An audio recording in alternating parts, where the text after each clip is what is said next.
Humanities. I know you like it and you can't avoid it. And this is the reason why you are watching this video. आप सभी ने humanities अगर opt कर लिया है, opt करने के बारे में सोच रहे हो, या फिर ऑप्ट करके 11th पास कर चुके हो, 12th में हो, 12th पास करने वाले हो और आगे ये सोच रहे हो कि आप ह्यूमैनिटीज ऑप्ट करने के बाद क्या, तो आप सभी के लिए यह वीडियो बहुत इंपॉर्टेंट है। This is Digraj Singh Rajput, welcome to this video. इस वीडियो में हम यही डिस्कस करने वाले हैं कि what are the different career options available to you after opting for humanities. Humanities opt करने के बाद में या फिर ह्यूमैनिटीज में क्या मल्टीपल ऑप्शंस हैं, क्या होता है। मैं आपको एक बहुत ही कह सकते हैं ना क्लोजली ऑब्जर्व्ड एक्सपीरियंस बता रहा हूं अपना।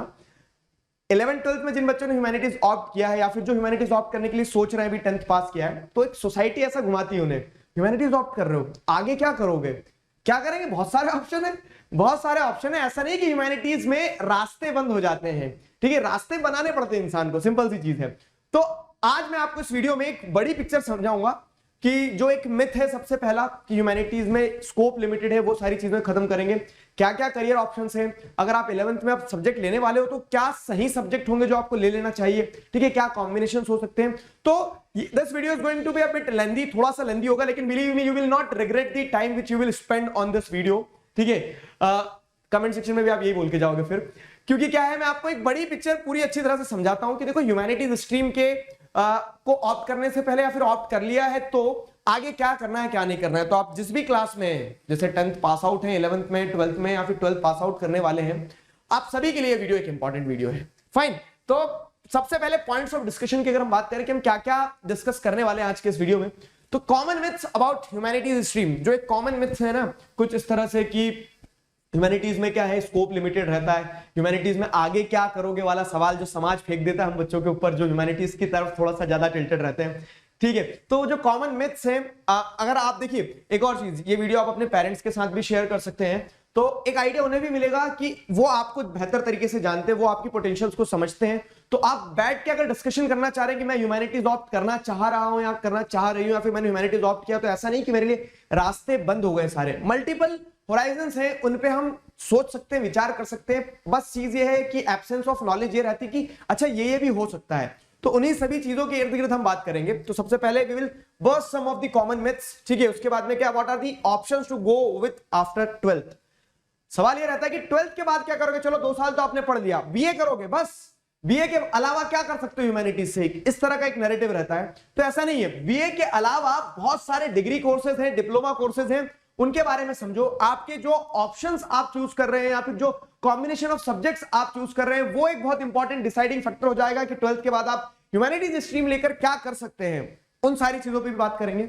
लास्ट में what combination of subjects is good. तो जो 10th से 11th में जा रहे हैं, आप लोगों के लिए विशेष करके ये वाला पार्ट जो रहेगा बहुत इंटरेस्टिंग रहने वाला है, ठीक है। तो इस पार्ट को आप अच्छे से समझना कि अपना इंटरेस्ट देखो, अपना फ्यूचर पर्सपेक्टिव देखो कि आपको क्या करना है, किस डोमेन में जाना है, और उस हिसाब से अपना कॉम्बिनेशन ऑफ सब्जेक्ट चूज कर लेना, ठीक है। तो ये 3 ब्रॉड पिलर्स पे आज का हम डिस्कशन रखने वाले हैं इस वीडियो में। सबसे पहले कॉमन मिथ क्या है कि ह्यूमैनिटी जो एक इजी स्ट्रीम है, ठीक है, and it is for non serious candidates, मतलब जो पढ़ाई को लेकर उतना सीरियस नहीं है, उन लोगों के लिए ह्यूमैनिटीज स्ट्रीम होती है। ह्यूमैनिटीज स्ट्रीम एक तरह से कह सकते हैं कि इजी स्ट्रीम है। आप अगर बहुत अच्छे पढ़ने में तो आपको मैथ्स ही लेना चाहिए। अगर आप थोड़े से एवरेज हो तो कॉमर्स ले लो। अगर आपकी ऐसी गाड़ी थी कि 10वीं में बस धक्का प्लेट होके पास होके ही आए हैं, तो आप ह्यूमैनिटीज ही लो, क्योंकि उसमें आर्ट्स देखो। हाँ, पहला चीज, आर्ट्स और ह्यूमैनिटीज में क्या लड़ाई है, तो क्या होता है, बस वो कहने का तरीका हो जाता है। स्टेट बोर्ड वाले बच्चे कहते हैं कि हमने आर्ट्स लिया है, सीबीएसई वाले थोड़ा स्वैग में कहते थे कि हमने ह्यूमैनिटीज लिया है। बेसिकली आर्ट्स को स्पेसिफिकली जो आर्ट्स वाले सब्जेक्ट हैं, जैसे ड्राइंग, पेंटिंग, म्यूजिक, ठीक है, फैशन डिजाइनिंग वगैरह, इससे जोड़ दिया जाता है। बाकी ह्यूमैनिटीज और आर्ट्स को आप सिनोनिम्स की तरह ले लो। लिबरल जो आर्ट्स है, लिबरल आर्ट्स में जैसे सोशल साइंस के जो सब्जेक्ट्स हो गए आपके, पॉलिटिकल साइंस वगैरह, वो सारा सब कुछ इंक्लूड करके ब्रॉडली उससे ह्यूमैनिटीज कहा जाता है। एज सच कोई डिफरेंस नहीं है, ठीक है, एज सच कोई डिफरेंस नहीं है। अगर आपके मन में ये कंफ्यूजन था तो ठीक है, एज सच कोई डिफरेंस नहीं, बस ये है कि आर्ट्स को थोड़ा सा परफॉर्मिंग आर्ट्स के साथ में ज्यादा एसोसिएट कर दिया जाता है, और ह्यूमैनिटीज को ब्रॉडली उसके अंदर सारे सोशल साइंसेस जो है वो सब्जेक्ट्स भी इंक्लूड करके ब्रॉड टर्म दे दिया जाता है ह्यूमैनिटीज, ठीक है, वो हो गया।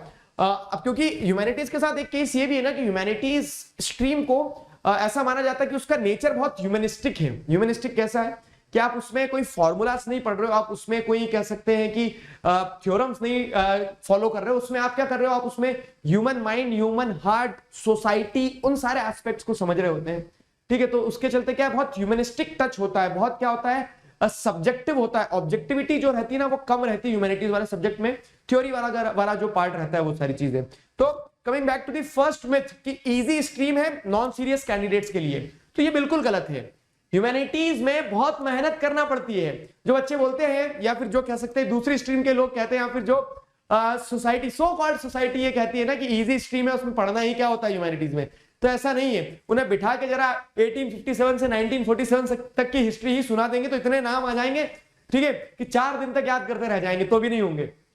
तो उस तरह से आप जैसे देखोगे तो ह्यूमैनिटीज इजी स्ट्रीम नहीं है, थ्योरी सब्जेक्ट होता है, आपको बहुत कुछ पढ़ना पड़ता है, बहुत कुछ आपको कनेक्ट करना पड़ता है, बहुत कुछ रिकॉल करना पड़ता है, बार बार लिखना पड़ता है, ठीक है, बार बार याद करना पड़ता है। ठीक है, क्या फायदा, तो उसका फायदा है आपकी एक अंडरस्टैंडिंग डेवलप होती है। ठीक है, आप समाज में 4 लोगों के बीच में बैठ के बता सकते हो ज्योग्राफी के बारे में, हिस्ट्री के बारे में, इकोनॉमिक्स के बारे में, सोसाइटी के बारे में, क्योंकि आप उन चीजों को पढ़ रहे हैं। तो ऐसा नहीं है कि, और ये एक बिल्कुल कह सकते हैं ना मतलब एक बहुत छोटी हरकत हो जाती है कि आप किसी एक स्ट्रीम को टफ या इजी बता रहे हो। बन रहा है तो सब इजी, नहीं बन रहा है तो टफ है। ठीक है, तो उस सेंस में क्या है कि ह्यूमैनिटीज भी इजी स्ट्रीम नहीं है, ऐसा कैटेगराइज नहीं कर सकते आपको उसको।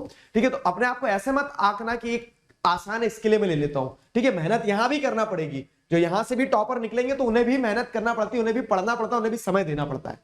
फाइन, अब यह है कि किसी का कह सकते हैं साइंस के साथ रिश्ता उतना मजबूत नहीं रहता है तो उसे ह्यूमैनिटीज इजी लगता है। ठीक है, या फिर कह लो कि किसी का मैथ्स के साथ उतना रिश्ता मजबूत नहीं रहता तो उसे ह्यूमैनिटीज इजी लगता है। ठीक है, नॉन सीरियस कैंडिडेट्स के लिए ऐसा नहीं है। आप रिजल्ट डेटा उठाकर देखो, पिछले कुछ सालों में सीबीएसई टॉपर्स जो निकले क्लास 12 के, तो वो ह्यूमैनिटीज स्ट्रीम से निकले हैं। ठीक है, तो ह्यूमैनिटीज नॉन सीरियस कैंडिडेट्स के लिए होता है, ये भी एक बहुत बड़ा मिथ है। अगली चीज, humanities is equal to UPSC.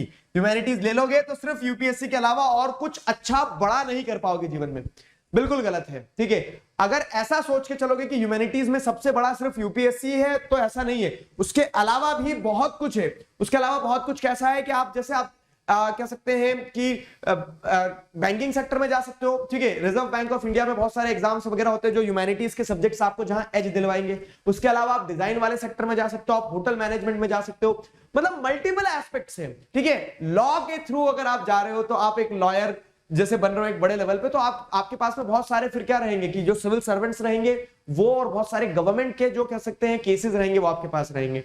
तो ह्यूमैनिटीज में बड़ा सिर्फ यूपीएससी ही है। ठीक है, again this is also one of the biggest myth about humanities कि humanities is all about UPSC. No, it is not like that. UPSC से बाहर निकलकर अभी मैं आपको जो करियर ऑप्शन बताऊंगा तो हम यूपीएससी को तो एक कोने में रख देंगे। ठीक है, मतलब गवर्नमेंट एग्जाम को हम एक साइड करके देखेंगे तो उसके अलावा कितने सारे ऑप्शन है वो आपको पता चलेगा। क्लियर हुआ? लिमिटेड स्कोप, तो अगेन वही वाली बात है, मैं हमेशा से कहता आया हूं, एक बार और कहूंगा कि स्कोप कभी भी सब्जेक्ट में नहीं होता है, स्ट्रीम में नहीं होता है। स्कोप उस सब्जेक्ट को, स्ट्रीम को चूज करने वाले स्टूडेंट में होता है। आप में कितना स्कोप है कि आप उस स्ट्रीम के साथ कितना बेहतर कर सकते हो। ना करने वाले साइंस लेके बहुत अच्छी आईआईटी से, आईआईएम से भी कुछ नहीं कर पाते, और जिन्हें करना होता है वो एक छोटे से कॉलेज, छोटे से शहर, छोटी सी जगह से भी बहुत कुछ बड़ा कर जाते हैं। तो it all depends on you. ठीक है, the scope with in you. ठीक है, सब्जेक्ट में कभी स्कोप नहीं होता, स्ट्रीम में कभी स्कोप नहीं होता, ये चीज ध्यान रखिएगा। बराबर अपॉर्चुनिटीज हर जगह है, बस ये है कि आप कितना अपॉर्चुनिटीज को कैपिटलाइज कर पा रहे हो। ठीक है, तो ये जो कह सकते हैं ऊपरी बातें हैं जो बाहर के लोग कर रहे हैं, जिन्हें कोई आइडिया नहीं है, वो ज्ञान देके चले जाते हैं, उसमें आपको कंफ्यूज नहीं होना है। ठीक है, ये सारी चीजें सिर्फ कंफ्यूजन क्रिएट करेगी, तो इन सारी चीजों को इसीलिए मैंने स्टार्टिंग में क्लियर कर दिया। अब अगर हम बात करें what are the options to go with after 12th, ठीक है, ह्यूमैनिटीज ले लेते हो तो 12th के बाद क्या करोगे बेटा? ठीक है, ये एक सवाल आपके सामने फेंका जाता है। तो अब देखो मैं आपको समझाता हूं। यहां पे आपने ह्यूमैनिटीज लिया ना, सबसे पहले एक इंपॉर्टेंट डोमेन जो मैं बताता हूं कि ह्यूमैनिटीज 11th 12th, अब जैसे लॉ, तो लॉ के लिए बेसिकली आपको करना क्या होता है, क्लैट एक एग्जाम होता है। ठीक है, ठीक है, कॉमन लॉ एंट्रेंस टेस्ट। ठीक है, तो क्लैट ये जो एग्जाम होता है, क्लैट का एग्जाम देना होता है, वो चाहे कॉमर्स से हो, चाहे आप साइंस से हो, चाहे ह्यूमैनिटीज से हो, किसी से भी दो। फाइन, आप क्लैट का एग्जाम निकालोगे, आपको नेशनल लॉ यूनिवर्सिटीज वगैरह मिलेंगी, वहां पे आप क्या कर सकते हो, अपना बीए एलएलबी का इंटीग्रेटेड कोर्स होता है 4 साल का, वो करोगे। ठीक है, बार एसोसिएशन में अपने आप को रजिस्टर करोगे और आप एक अच्छे लॉयर बन जाओगे। क्या आपका जीवन लॉयर बनके खत्म हो गया? नहीं। लॉयर की डिग्री लेने के बाद में आप चाहो तो आप किसी गवर्नमेंट एग्जाम की तैयारी कर सकते हो। लॉयर की डिग्री लेने के बाद में अगर आप चाहो तो मैनेजमेंट की तैयारी कर सकते हो। जैसे आपने ह्यूमैनिटीज में क्या ले लिया, ह्यूमैनिटीज में आपका मैथ्स था साथ में, तो आप क्या है, अब आपके पास में एक तरह से आपका मैथ्स था ही, अब रीजनिंग वगैरह ये सारी चीजों की तैयारी की जा सकती है। तो आप लॉयर की डिग्री लेके मैनेजमेंट का कोर्स करके मैनेजमेंट में भी जा सकते हो। ठीक है, तो वो ये है कि how much amount of knowledge do you have about the various career options. Career options limited नहीं होते हैं कि ह्यूमैनिटीज ले लिया तो सर बस फंस गए, ऐसा नहीं है। ठीक है, तो क्या हो रहा है यहां पे आप देख रहे हैं, तो लॉ तो अपने आप में ही एक बहुत बड़ा करियर ऑप्शन है।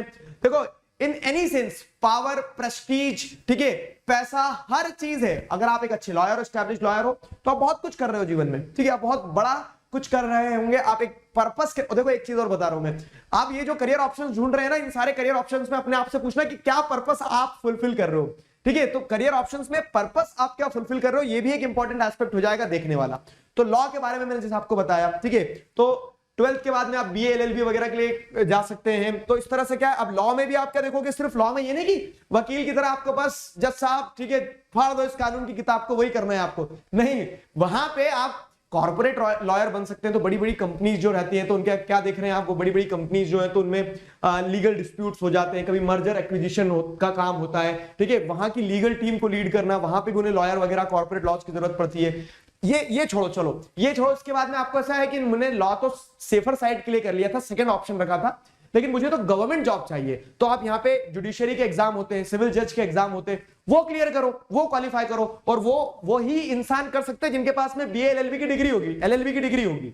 समझ में आ रहा है? तो लॉ वाले डोमेन में आपके पास एक ये पूरा का पूरा लॉ के अंदर मल्टीपल करियर ऑप्शंस है। तो आप तो ह्यूमैनिटीज में कंफ्यूज हो रहे हो कि ह्यूमैनिटीज से एक रास्ते के अंदर कितने सारे करियर ऑप्शंस फूट रहे हैं। Getting the idea? बस ये है कि आपको उसका नॉलेज रखना पड़ेगा, आपको उसके बारे में रिसर्च करना पड़ेगी। Point to be noted over here. मैं आपको जो भी करियर ऑप्शन बताऊंगा, मैं आपको करियर ऑप्शन मतलब ऐसा है कि मैं रास्ता बता दूंगा, इधर आपको खुद रिसर्च करना पड़ेगा। अब फॉर एग्जांपल लॉ की बात बोलती, किसी के मन में कहीं ना कहीं ऐसा गुदगुदा रहा होगा कि हाँ लॉ ठीक है, ठीक है, लॉ ठीक है, एक बैकअप ऑप्शन भी बन जाएगा, ह्यूमैनिटीज में स्ट्रांग भी रहेंगे, और बाकी अगर हमें दूसरे कोई गवर्नमेंट एग्जाम के लिए जाना है तो उसकी भी तैयारी कर सकते हैं, रिस्क ले सकते हैं, क्योंकि बैकअप बना रहेगा लॉ का। तो अब आप रिसर्च करो, आप लोगों से मिलो, अब बातचीत करो उन लोगों से। समझ में? आपको आपके पॉइंट पे ये करना पड़ेगा। जो पॉइंट टू बी नोटेड में बता रहा हूं वो ये है, ठीक है, कि मैं आपको जितने करियर ऑप्शन बताऊंगा उसमें आपको रिसर्च भी करना पड़ेगी। अब आप देखो कि कौन कौन से अच्छे कॉलेजेस हैं। तो जैसे लॉ के लिए क्या सिर्फ क्लैट ही एक ऑप्शन नहीं है, ठीक है, उसके अलावा दिल्ली यूनिवर्सिटी वगैरह में भी एंट्रेंस अलग होते हैं, कुछ प्राइवेट यूनिवर्सिटीज होती है, वहां पे भी बीए, एलएलबी के इंटीग्रेटेड कोर्सेज होते हैं। तो अगर क्लैट नहीं हुआ तो ये बैकअप ये होता है। मतलब इस तरह से आप रिसर्च करो कि क्लैट तो मैं एग्जाम दे रहा हूं, लेकिन दूसरे भी लॉ एंट्रेंस एग्जाम्स कौन कौन से होते हैं वो देखता हूं मैं। जैसे देहरादून वगैरह में कुछ यूनिवर्सिटीज है, वहां पे क्या होते हैं, उनके खुद के एग्जाम होते हैं, ठीक है, उनके खुद के एग्जाम होते हैं, तो वो एक एस्पेक्ट हो जाएगा। समझ में आया? तो लॉ एक एस्पेक्ट हो गया। मीडिया दूसरा जो सबसे इंटरेस्टिंग, फैसिनेटिंग और कह सकते हैं, बोलते हैं ना पावर, प्रेस्टीज से एसोसिएटेड वर्क, जो जिसकी मुझे आज लगता है कि देश को सख्त जरूरत है, वो है मीडिया। आप मीडिया इंडस्ट्री में जा सकते हैं ह्यूमैनिटीज की मदद से। अगर आप बहुत अच्छे ओरेटर हैं, बोलना जानते हैं, आप समाज के लिए ऐसे काम करना चाहते हैं कि आपको ग्राउंड वर्क चाहिए, ठीक है, आप कह सकते हैं कि थोड़ा सा ऐसा है ना जिसको एडवेंचरस लाइफ पसंद है, तो मीडिया, ठीक है, एडवेंचरस लाइफ पसंद है इन द सेंस कि अगर आप सच के लिए काम करना चाहते हो तो, नहीं तो ऐसे आराम का काम भी, बढ़िया स्टूडियो में जाना है, ठीक है, नैरेटिव वाली न्यूज चलाना है, खुश रहना है। तो उस तरह से मीडिया का एक ऑप्शन है। मीडिया जैसे आप देखेंगे तो इसमें भी कोर्सेज होते हैं। तो आप क्या देखते हैं, bachelors in journalism and mass communication करके कोर्सेज होते हैं अलग अलग। अब आपको वही करना है, मैं जो बता रहा हूँ, रिसर्च पार्ट। तो ये जो 12th के बाद का एक पार्ट रहेगा, अगर आपको मीडिया वाली लाइन में जाना है तो बीजीएमएस कर सकते हो, ठीक है। तो ये जो रहेगा पूरा का पूरा एस्पेक्ट, इसमें आप मीडिया वाली स्ट्रीम में जा सकते हैं। मीडिया के बाद में क्या, इंटरनेशनल रिलेशंस, ये एक एस्पेक्ट ऐसा है जो शायद बहुत सारे बच्चे नेग्लेक्ट कर देते हैं। तो ह्यूमैनिटीज में इसमें भी बहुत स्कोप है। स्कोप कैसा है कि आप इंटरनेशनल स्टडीज में काम कीजिए। इंटरनेशनल स्टडीज में मतलब इंटरनेशनल रिलेशंस के लिए जैसे क्या होता है कि आज आप देख रहे हैं लेटरल एंट्री गवर्नमेंट डिपार्टमेंट्स में बहुत ज्यादा होने लगी है, ठीक है। तो आप इंटरनेशनल रिलेशंस से अगर बैचलर्स किए हुए हो, जैसे कुछ यूनिवर्सिटीज होती हैं, दिल्ली यूनिवर्सिटी हो गया, जेएनयू हो गया, यहां से अगर आपने मास्टर्स किया इंटरनेशनल रिलेशन में, आपके पास में आगे स्कोप रहेगा, आप रिसर्च वर्क कर सकते हो, आप गवर्नमेंट के तरफ से कह सकते हैं, गवर्नमेंट की तरफ से डेप्यूटेशंस पे जा सकते हो। देखो गवर्नमेंट सर्विस एक जगह रहती है, लेकिन उसके अलावा क्या होता है कि प्राइवेट एजेंसीज वगैरह से भी क्या प्राइवेट कॉलेजेस वगैरह से भी लोगों को अपॉर्चुनिटीज मिलती है। तो if international relations fascinates you, आपको अगर दूसरे देशों के बारे में पढ़ना जानना ठीक लगता है, तो आप 11th-12th में पॉलिटिकल साइंस के साथ में जाके क्या कर सकते हो, इंटरनेशनल रिलेशंस आगे परस्यू कर सकते हो 12th के बाद में, ठीक है। इंटरनेशनल रिलेशन, उसके बाद में लैंग्वेज, ये वाला जो एस्पेक्ट है, ह्यूमैनिटीज के बच्चे इस चीज को बहुत हल्के में लेते हैं। लेकिन मैं आपको एक चीज बताता हूं, लैंग्वेज में सिर्फ हिंदी और इंग्लिश की बात नहीं कर रहे हैं। हिंदी इंग्लिश के अलावा जैसे क्या होता है, रीजनल लैंग्वेजेस हो गई या फिर संस्कृत हो गई। एक एग्जांपल देता हूं मैं आपको, ठीक है। There is a friend of mind, she is in Germany, ठीक है। अब वो क्या कर रही है, जैसे अगर आप देखोगे तो संस्कृत को लैंग्वेज लेकर पढ़ाई करी उन्होंने, ठीक है। ह्यूमैनिटीज सब्जेक्ट था, अब क्या हो रहा है, संस्कृत को लैंग्वेज लेकर उन्होंने पढ़ाई करी, ग्रेजुएशन पोस्ट ग्रेजुएशन किया। अब क्या है, अब जैसे आप देखेंगे तो संस्कृत एक फॉरेन लैंग्वेज हो गई, किसके लिए, जर्मनी के लिए, ठीक है। तो आपको इस तरह से एक स्कोप, आप कोई सोच सकता है कि संस्कृत पढ़ के आदमी कितना आगे जा सकता है, बहुत आगे जा सकता है, ठीक है। जो शायद यहाँ पे बहुत अच्छी कॉलेज से इंजीनियरिंग करने के बाद आदमी नहीं पहुंच सकता है, ठीक है, वो इंसान वहां पे भी जा सकता है। तो लैंग्वेजेस जो है ना, ह्यूमैनिटीज वाले बच्चे अगर बैकअप चाह रहे हैं तो एक करियर ऑप्शन आपका लैंग्वेज में भी हो सकता है, ठीक है। हिंदी, इंग्लिश और अदर लैंग्वेज फैसिनेट्स यू, आपको लैंग्वेज पढ़ना ठीक लगता है, तो आप अपने कोर सब्जेक्ट जो रहेंगे ह्यूमैनिटीज के, उसके साथ साथ एक लैंग्वेज को बैकअप लेकर चलो। 11th-12th 2 साल में आपको समझ में आ जाएगा कि अगर आपको लैंग्वेज वाला सब्जेक्ट सही लग रहा है, लैंग्वेज वाले सब्जेक्ट में स्कोप दिख रही है तो स्कोप है। लैंग्वेज की और इंटरेस्टिंग चीजें बताता हूं मैं, ठीक है। जैसे अगर आप देखते हैं तो बहुत सारे गवर्नमेंट वैकेंसीज वगैरह निकलते हैं, बहुत सारे गवर्नमेंट जॉब्स ऐसे भी आते हैं जहां पे आपको क्या करना पड़ता है, तो जहां पे आपको ट्रांसलेटर का काम रहता है, ठीक है। जहां पे ट्रांसलेटर का काम रहता है, जैसे आप देखते हैं बड़े बड़े पॉलिटिशियंस वगैरह जो आते हैं और जाते हैं हमारे देश से, ठीक है, तो उनके साथ काम करना, ठीक। तो अब मतलब वही कह रहा हूं ना, स्कोप मल्टीपल है। लैंग्वेज जो होता है ह्यूमैनिटीज वाले बच्चों के लिए, एक लैंग्वेज सब्जेक्ट्स भी एक इंपॉर्टेंट रोल प्ले कर सकते हैं, और ये तो आप बिल्कुल सेकेंडरी चला सकते हो। फॉर एग्जांपल कि आप क्या कर रहे हैं, फॉर एग्जांपल आप वही जो humanities is equal to UPSC का कह सकते हैं एक हुआ है ना, उसको साथ में अगर लेके चले हम, तो आप यूपीएससी की तैयारी करो, साथ में अपना लैंग्वेज में आप ग्रेजुएशन पोस्ट ग्रेजुएशन जो भी आपको परस्यू करना है, तो ये एक बैकअप की तरह आपका काम करेगा। बैकअप बनाने में कोई बुराई नहीं है, ठीक है, और 1% बुराई नहीं है बैकअप बनाने में। तो उस तरह से लैंग्वेजेस आपको क्या कर सकती है, एक स्ट्रॉन्ग होल्ड दिलवा सकती है, लैंग्वेज सब्जेक्ट्स आपको स्ट्रॉन्ग होल्ड दिला सकते हैं। क्लियर हो रहा है। तो उस तरह से ह्यूमैनिटीज वाले बच्चों के लिए लैंग्वेज भी एक बड़ा डोमेन रहता है। समझ में आ रहा है। डिजाइन, अब डिजाइन जो वर्ड है ना, तो जैसे आप क्या देखते हैं, बैचलर इन फैशन डिजाइनिंग हो गया, ठीक है।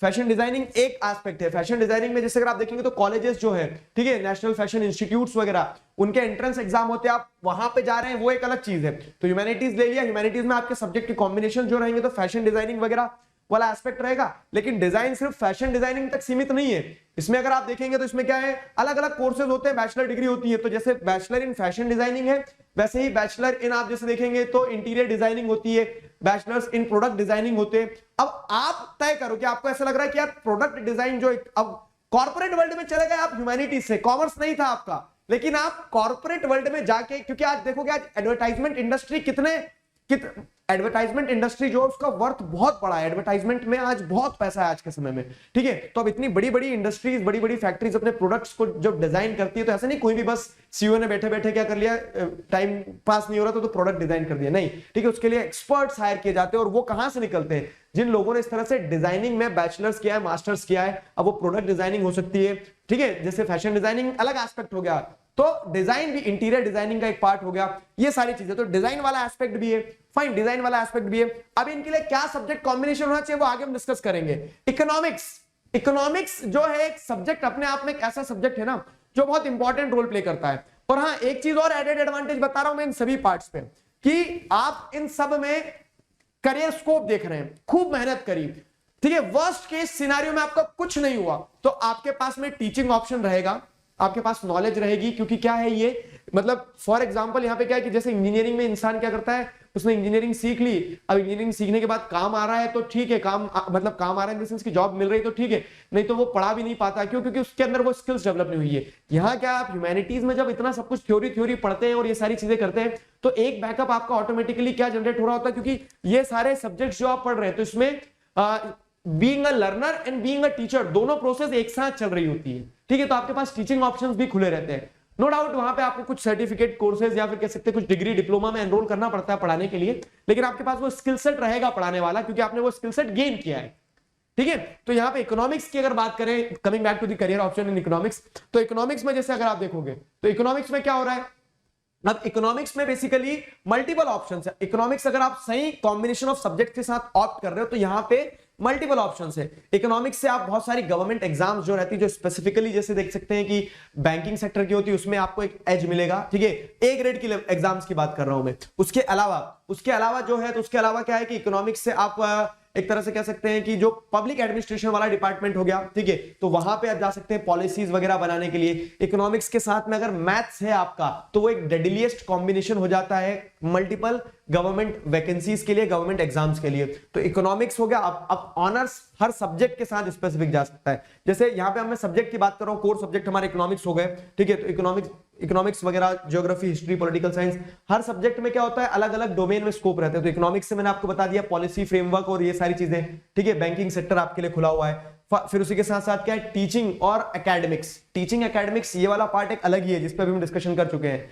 क्या है कि आपने ह्यूमैनिटीज लिया, अब आप बीए कर रहे हैं, बीए के साथ में बीएड का इंटीग्रेटेड कोर्स होता है 5 साल का, तो उससे आप क्या कर सकते हो कि स्कूल टीचिंग आपके लिए खुली है। नहीं तो अगर स्कूल में नहीं पढ़ाना तो बीए के बाद में एमए करो, एमए के बाद में पीएचडी, रिसर्च वर्क वगैरह अपना करके आप फिर क्या है, कॉलेजेस वगैरह के लिए भी वो कर सकते हैं। और ये सारी चीजें क्या है, ये जैसे फॉर एग्जांपल किसी को यूपीएससी की तैयारी करना है, यूपीएससी को नहीं छोड़ेंगे हम, ठीक है, तो यहाँ पे क्या है कि आप टीचिंग जो है ना, टीचिंग को बैकअप ऑप्शन की तरह लेके चल सकते हैं, क्योंकि आप प्रयास कीजिए, अपनी मेहनत कीजिए, अपना बेस्ट दीजिए, ठीक है, तो वहां अगर आप मान लीजिए आपने जो टारगेट सेट किया वो अचीव नहीं भी हो पा रहा है ना, तो आपके पास में बैकअप ऐसे बन रहा है कि आप क्या है, आप अपना बीए एमए उस तरह से करते चल रहे हैं आगे आगे, ठीक है। तो टीचिंग और एकेडमिक्स में मल्टीपल ऑप्शंस है, नेट के एग्जाम क्लियर करो, ठीक है, तो वही है कि स्कोप अनलिमिटेड है। यहाँ पे टीचिंग लाइन में जा सकते हो आप। उसके बाद में पॉलिटिकल साइंस, जैसे मैंने बताया ना, इकोनॉमिक्स हो गया, पॉलिटिकल साइंस हो गया, ज्योग्राफी हो गया, तो ये सारे सब्जेक्ट जो है, पॉलिटिकल साइंस जो है, तो public administration and pol science, ठीक है, तो पोल साइंस को पब्लिक एडमिनिस्ट्रेशन के साथ देखा जाता है। अब जैसे आज आप देखोगे तो आज क्या होता है, आज पॉलिसी फ्रेमवर्क वगैरह का जो काम होता है, जो पॉलिसीज बनाने का काम होता है, तो उसमें प्राइवेट इंस्टीट्यूशन से रिसर्च स्कॉलर्स वगैरह को लिया जाता है, जो पॉलिसी बनाने में मदद करते हैं, ठीक है। वो कहां से आएंगे, पॉलिटिकल साइंस से निकल के आएंगे। पॉलिटिकल साइंस में स्कोप सिर्फ ऐसा नहीं कि राजनीति विज्ञान पढ़ लिया, कॉन्स्टिट्यूशन याद कर लिया और बात खत्म है। आप बीए कर रहे हैं पॉलिटिकल साइंस ऑनर्स से, उसके बाद में आपके पास ऑप्शन है कि आप क्या कर सकते हैं, मास्टर्स वाले जो कोर्स होंगे आपके, तो वो स्पेसिफिक पॉलिसीज होती हैं, मतलब specific policy, public administration, political science, ठीक है, तो उन सारे एस्पेक्ट्स पे जाके क्या लेटरल एंट्री के थ्रू गवर्नमेंट डिपार्टमेंट्स के साथ काम कर सकते हैं, डिस्पाइट द फैक्ट कि आपने गवर्नमेंट एग्जाम नहीं निकाला है, ठीक है। तो डिपेंड करता है कि आप कौन सा कोर्स ऑप्ट कर रहे हैं। तो स्कोप वही वाली बात है हर सब्जेक्ट में। ज्योग्राफी हो गया, वैसे आप ज्योग्राफी की अगर बात करें तो ज्योग्राफी में देखो कितने आप क्या देख रहे हैं, ज्योग्राफी से आप ज्योग्राफिकल इंफॉर्मेशन सिस्टम वाला जो जीआईएस वाला पूरा सेटअप है हमारा, वेदर फोरकास्टिंग डिपार्टमेंट वगैरह हो गए, ठीक है, तो उन अगर आपका ज्योग्राफी में वो है। और फिर अगली चीज क्या, जैसे मिनरल्स वगैरह हो गया, तो अब ये क्या माइनिंग सेक्टर वगैरह सब कुछ हो गया, तो वहां पे कौन सा इंसान चाहिए रहेगा उन्हें जिसके पास में डिग्री होगी ज्योग्राफी में, स्पेसिफिकली बैचलर्स और मास्टर्स की स्पेशलाइजेशन होगा कोई, ठीक है। तो अलग अलग जगह मिनरल एक्सप्लोरेशन वगैरह हर जगह आपको ज्योग्राफी मदद दिलाएगा, ठीक। आज आप जो पढ़ रहे हैं ना 10th क्लास में, 11th क्लास में, 12th क्लास में, तो ब्रॉड सब्जेक्ट पढ़ रहे हो, लेकिन आप जब ग्रेजुएशन लेवल पे, पोस्ट ग्रेजुएशन पे, डॉक्टरेट लेवल पे चीजों को पढ़ोगे तो और नैरो डाउन करते चले जाओगे, आपको आपका स्पेशलाइजेशन समझ में आ जाएगा। और स्पेशलिस्ट जो होते हैं उनके हमेशा वैल्यू एक सेंस में रहती है, ठीक है, क्यों, क्योंकि उनके पास में कमांड है किसी एक चीज पर।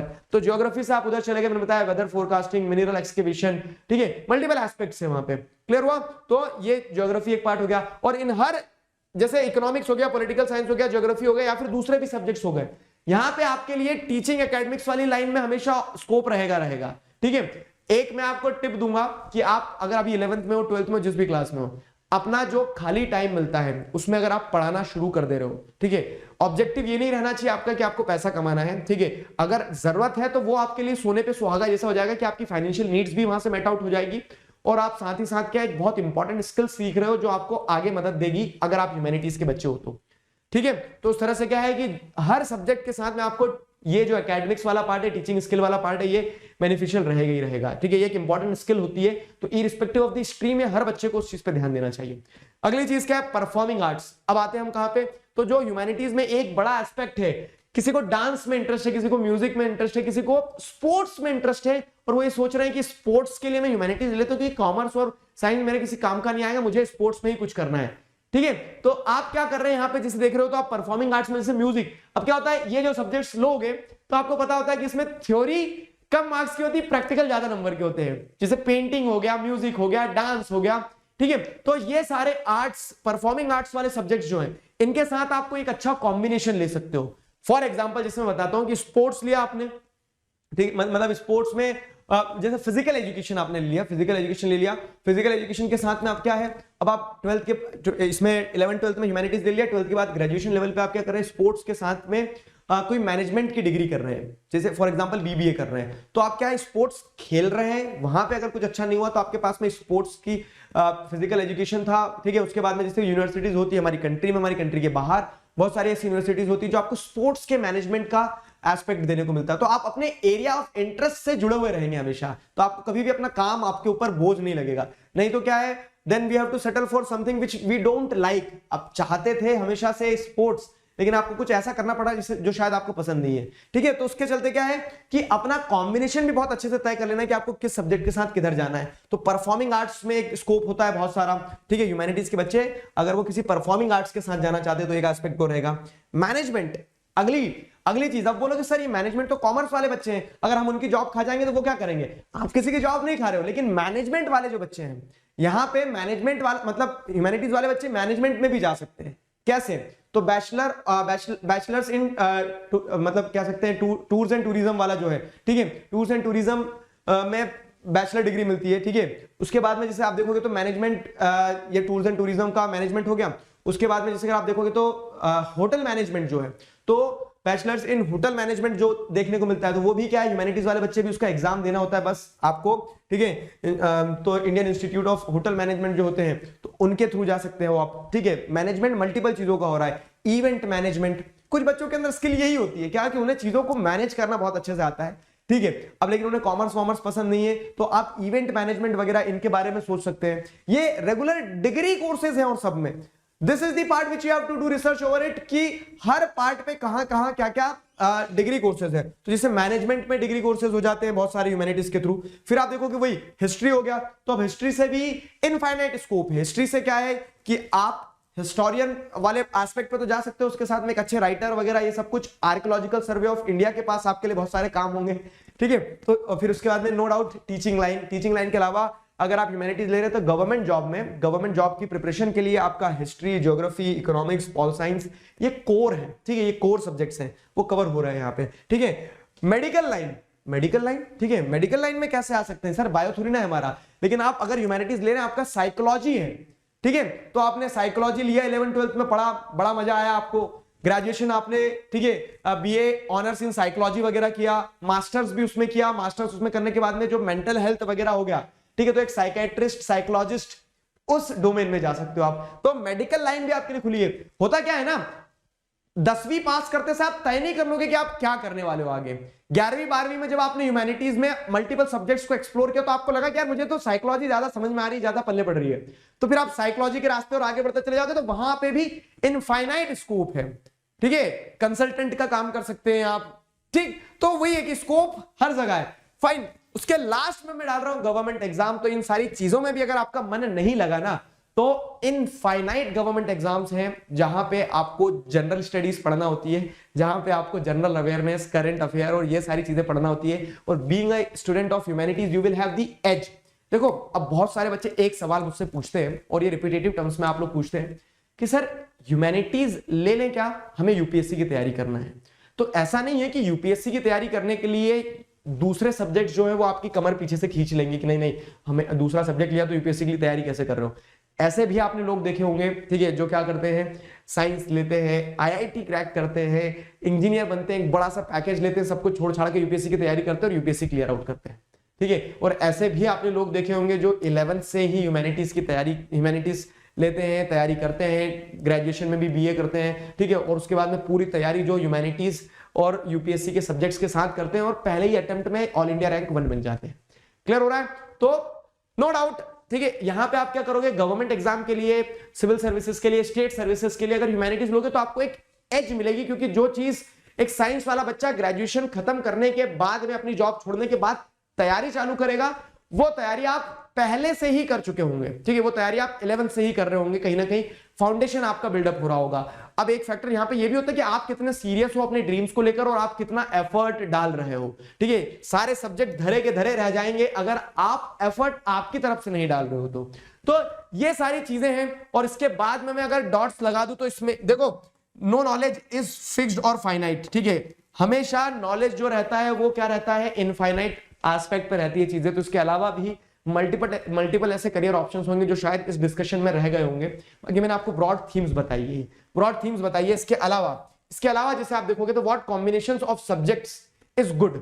अब कॉम्बिनेशन ऑफ सब्जेक्ट्स क्या बेहतर होना चाहिए सर, हमें करियर ऑप्शंस तो समझ में आ गए, कॉम्बिनेशन ऑफ सब्जेक्ट्स क्या क्या हो सकते हैं और क्या बेहतरीन होगा। तो यहां पे चीजों को समझना, variety of options to choose from. जिस तरह से साइंस और कॉमर्स के बच्चों के पास में क्या रहता है, लिमिटेड स्कोप रहता है ना, उन्हें पता है, कॉमर्स वाले को पता है कि उसे बिजनेस पढ़ना है, अकाउंट्स पढ़ना है, इकोनॉमिक्स पढ़ना है, ज्यादा से ज्यादा एक ऑप्शनल सब्जेक्ट होगा, 3 ये प्लस एक ऑप्शनल और 2 लैंग्वेज सब्जेक्ट। इस तरह से जैसे साइंस वाले को पता है कि उसे फिजिक्स पढ़ना है, केमिस्ट्री पढ़ना है, मैथ्स पढ़ना है, फिजिक्स केमिस्ट्री मैथ्स बायोलॉजी पढ़ना है, पीसीएमबी ले लिया किसी ने, ठीक है, हैवी ड्राइवर टाइप से जो बच्चे रहते हैं, बाकी उन्हें फिक्स रहता है कि उन्हें इतना पढ़ना है। लेकिन ह्यूमैनिटीज के बच्चों के साथ ये एक डाइसी डिलेमा रहता है कि क्या क्या सब्जेक्ट चूज करें। क्योंकि आपके सामने ढेर लगा है, साइकोलॉजी है, सोशियोलॉजी है, इंग्लिश है, मतलब साइकोलॉजी है, सोशियोलॉजी है, हिस्ट्री है, पॉलिटिकल साइंस है, इकोनॉमिक्स है, ज्योग्राफी है, फिजिकल एजुकेशन है, मैथ्स है, परफॉर्मिंग आर्ट्स है, म्यूजिक है, डांस है, ठीक है, और लिस्ट गोज ऑन। तो उस केस में आपके साथ में एक दिक्कत आती है कि हम क्या सेलेक्ट करें, कॉम्बिनेशन क्या होना चाहिए। तो जो variety of options to choose from होंगे ना, उनमें say whatever suits your need, आप किस चीज में ज्यादा इंटरेस्टेड है वो तय करना। अब आपने सोचा कि सर मुझे हिस्ट्री भी पसंद है, ज्योग्राफी भी पसंद है, इकोनॉमिक्स भी पसंद है, ठीक है, और मैं ऑप्शनल में पॉलिटिकल साइंस लेना चाह रहा हूं। ठीक, अब ये भी है कि किस्मत आपकी कितनी अच्छी है। किस्मत क्यों? क्योंकि आप क्या देखेंगे कि depends upon the combination available in your school. अब ये स्कूल टू स्कूल वैरी करता है क्योंकि इतने सारे ऑप्शंस है ना ह्यूमैनिटीज में। तो कुछ स्कूल्स में आपको कॉम्बिनेशन मल्टीपल मिल जाएंगे, कुछ स्कूल्स में कॉम्बिनेशन नहीं मिलेंगे। जैसे कुछ स्कूल में साइकोलॉजी नहीं पढ़ाया जा रहा, कुछ स्कूल में ज्योग्राफी नहीं होगा, कुछ स्कूल्स में हो सकता है हिस्ट्री ना हो। ठीक है, तो कॉम्बिनेशन आपके स्कूल वाले क्या दे रहे हैं ये एक फैक्टर होगा, तो वो अपनी स्कूल में तय कर लेना, पहले पूछ लेना स्कूल वालों से। ठीक है, varies from school to school, वही वाला पार्ट है कि जो लिस्ट रहेगी कॉम्बिनेशन की वो स्कूल टू स्कूल वेरी करेगी।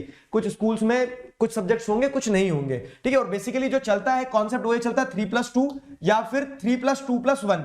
ये 3+2 क्या है? तो जैसे 3 आपके कोर सब्जेक्ट्स रहेंगे और 2 लैंग्वेज सब्जेक्ट रहेंगे, हिंदी इंग्लिश। ठीक है, और कुछ स्कूल्स में ऐसा रहता है 3 कोर सब्जेक्ट, 2 लैंग्वेज सब्जेक्ट और 1 ऑप्शनल रहता है। 6 सब्जेक्ट पढ़ते हैं कुछ बच्चे। तो अब यहां पे आप चीज समझ लो, ठीक है, what should be the ideal combination.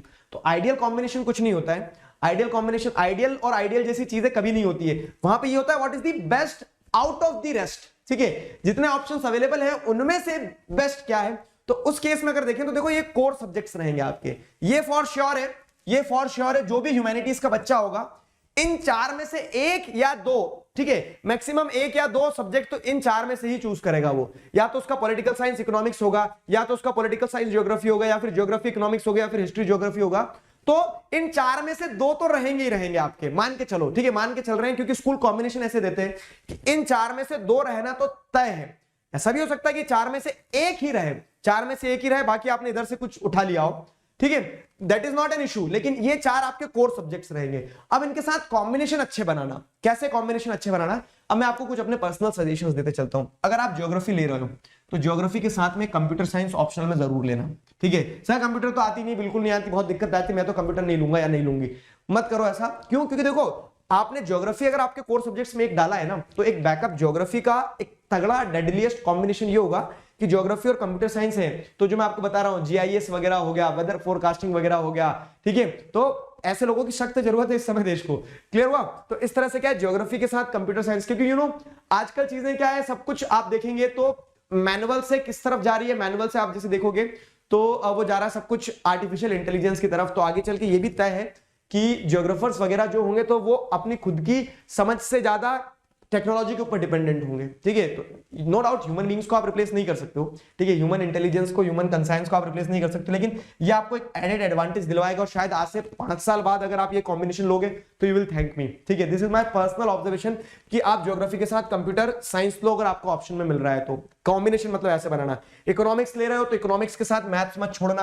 क्यों? क्योंकि कल को आपको ग्रेजुएशन करते करते ऐसा ध्यान आ गया, सर मैं तो मैनेजमेंट ही करूंगा, मुझे तो बिजनेस ही खड़ा करना है। ठीक है, तो वो एमबीए की डिग्री के लिए जब आप तैयारी करोगे तो इकोनॉमिक्स के साथ अगर मैथ्स रहा आपका 11th 12th में, तो आपको कोई फर्क नहीं पड़ेगा कि बच्चे ने आपके फ्रेंड ने कॉमर्स लिया था और वो भी एमबीए की तैयारी कर रहा है, और आपने कह सकते हैं क्या, आपने ह्यूमैनिटीज लेके क्या किया था, एमबीए की आज तैयारी कर रहे हो, तो भी आपके पास ऑप्शंस हैं। तो कुछ ऑप्शंस ऐसे रहते हैं जो लॉन्ग टर्म पर्सपेक्टिव से मददगार साबित हो जाएंगे। और अगर आपके ज्यादा दोस्त क्या चले गए, कॉमर्स में चले गए, तो एक क्लास तो आप उनके साथ बैठ के ले ही सकते हो, इकोनॉमिक्स ले लोगे तो, ठीक है। तो वो रहता है, जैसे पॉल साइंस ले रहे हो आप, ठीक है, तो पॉलिटिकल साइंस के साथ मैं कहूंगा कि एक लैंग्वेज सब्जेक्ट अगर आप ले रहे हो कुछ, ठीक है, इंग्लिश हिंदी कुछ भी हो सकता है, तो वो आपको एक मददगार साबित होगा। साइकोलॉजी ले रहे हो तो साइकोलॉजी के साथ भी कंप्यूटर साइंस मददगार साबित हो जाएगा।